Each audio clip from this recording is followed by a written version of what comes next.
Want to know how to chat through commands in Google Chat?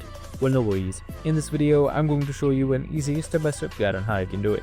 It's super simple and under a minute, so let's get straight to it. Now, first things first, just simply open up the Google Chat application or the website. Just simply head towards chat.google.com and you should be right here.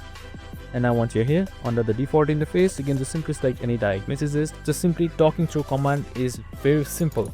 So this should enable your apps that you have installed.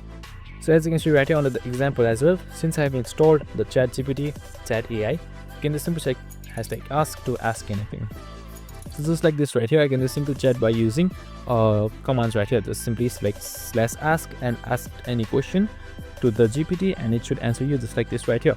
And that's it. So this is how you easily chat with commands. I hope this video helped. If it did, make sure to like, subscribe and tune in with us for more of these videos. See you in the next one.